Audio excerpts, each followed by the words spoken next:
26 points, 12 boards, assists, and 9 rebounds. Could have had his 10th. Yeah, what happened there? But now you're starting to see some depth, some optionality, and that's a team you can get excited about. Hello, darkness, my old friend. Timeout. Linger.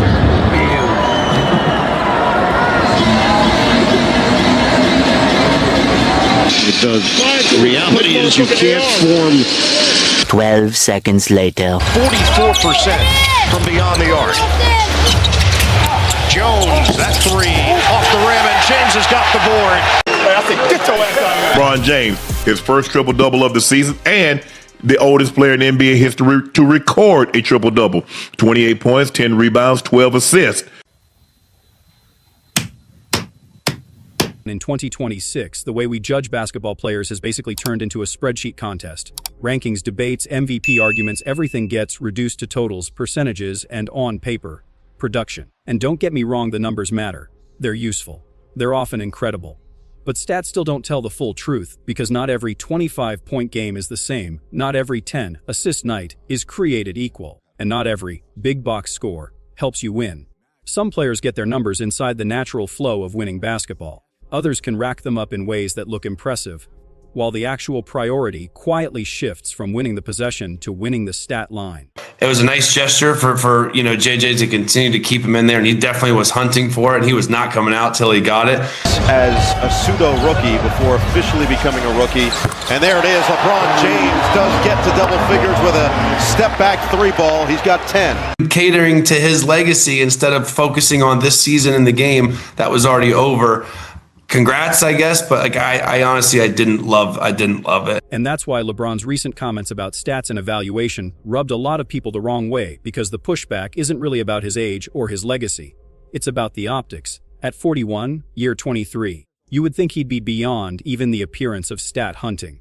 But critics point to the Mavericks game as the perfect example of why the conversation won't die. LeBron ended up with the headline everyone ran with the next morning. 41-year-old LeBron drops a triple-double. What people didn't lead with was how it looked late in the game. The moment he got that 10th rebound came with a lot of fans saying it felt forced, like the possession mattered less than the milestone. Some viewers even claimed it looked like he took a board a teammate could have had, and then not long after he checked out once the box score was secured. Whether you call it stat padding or smart veteran pacing.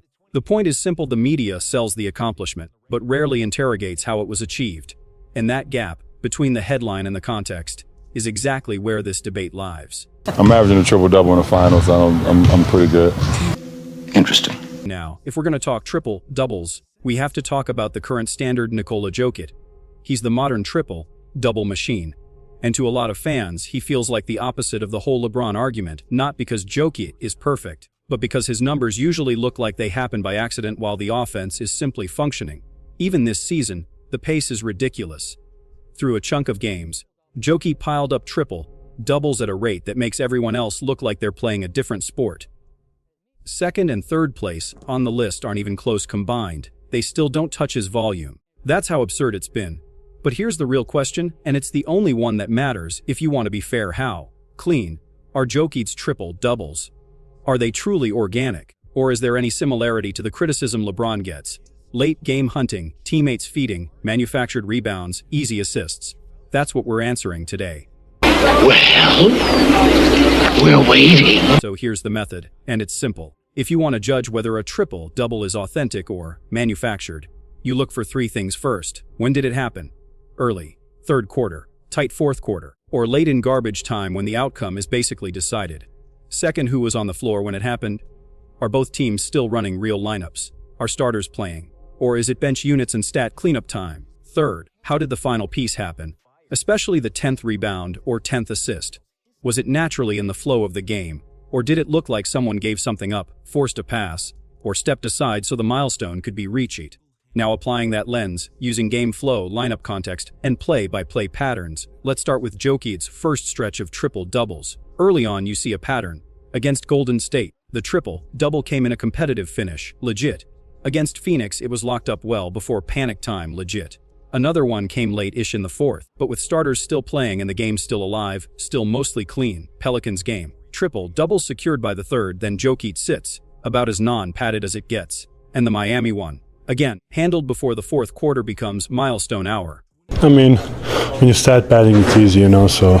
Now we hit the next batch, and the same theme keeps showing up. 26 vs Indiana, wrapped up in the third, clean. Phase 7 vs Minnesota fourth quarter, but still within competitive minutes and with real lineups more understandable. Fade 8 vs Chicago early third, clean. Fade 9 vs New Orleans late third, clean. Fade 10 vs Memphis fourth quarter, but not the kind of everyone clear out so he can grab it moment people complain about. And that matters, because the biggest red flag in stat padding debates isn't getting a triple-double. It's the vibe of the final chase when the team's priority starts looking like it's the milestone, not the possession. Impressive. Very nice. Quick pause. Because when you step back and look at those first 10, a major point jumps out. Most of them were completed before the fourth quarter even became a factor. That's usually the cleanest sign. If a player is stacking rebounds, assists, and points naturally through 3 quarters, the triple-double is basically a byproduct of dominance. It's not a scavenger hunt. If there's one that people might side-eye, it's the one that landed later against Minnesota when the margin was healthier. But even there, the key context matters. Starters were still on the court. The offense was still running normally, and the 10th assist wasn't some awkward force feed. And that's why critics draw a contrast to the Dallas situation with LeBron, not because one player is evil and the other is pure, but because the late game body language and priority can look totally different. One looks like a game producing a stat line. The other can look like a stat line steering the game. Max Christie, Najee Marshall, PJ Washington. Now you're starting to see some depth, some optionality, and that's a team you can get excited about. It should have been me, not him! And this is where the Jokic vs LeBron comparison gets real, because Jokic has had years of games where he could have easily chased a triple-double and didn't. Nuggets fans joke about it constantly. Jokic finishing with something like 28 12 9 and not caring even a little. Look at that trend over multiple seasons, a long list of games where he's 1 rebound short, 1 assist short, and the night ends anyway because the team handled business. If he were obsessed with padding, those near misses wouldn't keep happening.